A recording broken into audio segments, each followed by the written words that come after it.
રાજપારડી ખાતે આવેલ જીવાદોરી સમાન જીએમડીસી લિગ્નાઇટ પ્રોજેક્ટ છેલ્લા 9 માસથી બંધ રહેતા તેની સાથે જોડાયેલા લોકોની હાલત કફોડી બની છે। ઝઘડા તાલુકાના મિનેશ શાહ, અતુલ શાહ, અનિલસિંહ ગોહિલ, મહેન્દ્ર પટેલ, અમજદ મંસૂરી સહિતના ટ્રક માલિકો રાજપારડી જીએમડીસી લિગ્નાઇટ પ્રોજેક્ટના પ્રોજેક્ટ જનરલ મેનેજર શૈલેષ જાગાણીને લિગ્નાઇટ ઉત્પાદન શરૂ કરવા માટે રજૂઆત કરવા માટે પહોંચ્યા હતા।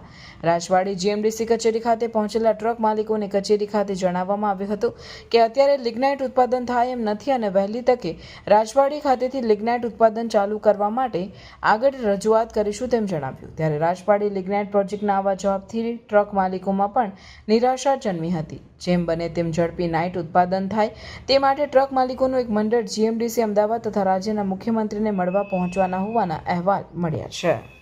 હવે જીએમડીસીની માહિતી જે છેલ્લા 8-9 મહિનાથી બંધ છે એટલે અમારી હાલત બિલકુલ કફોડી થઈ ગયેલી છે। એ માટે અમે જીએમડીસીના જે અત્યારે પ્રોજેક્ટ મેનેજર છે તેને મળવા માટે આવ્યા હતા અને એમને અમે રજૂઆત કરી કે ભાઈ જીએમડીસી સાહેબ ક્યાં સુધી તમે ચાલુ કરશો। એમને કીધું કે હજી ઉપરથી કોઈ અમને માહિતી નહીં મળી ને માઇન્સ અત્યારે લગભગ ચાલુ થાય એમ છે નહીં। તો હવે અત્યારે અમારી હાલત એવી થઈ ગઈ છે કે અમારે ધંધા વગરના અમે બિલકુલ બેરોજગાર થઈ ગયા છે। તો અમારે અમારી ગાડીઓના હપ્તા ભરવા એ બધું ભરવું ક્યાંથી ભરવું। એટલે સરકારને અમારી મોટી રજૂઆત છે કે વહેલી તકે તમે માઇન્સને ચાલુ કરો, બાકી અમે લોકો અમારા છોકરા બધા ભૂખા મરી જશે એવી અમારી બિલકુલ કફોડી હાલત છે। એવી મારે સરકારને નમ્ર રજૂઆત કરું છું।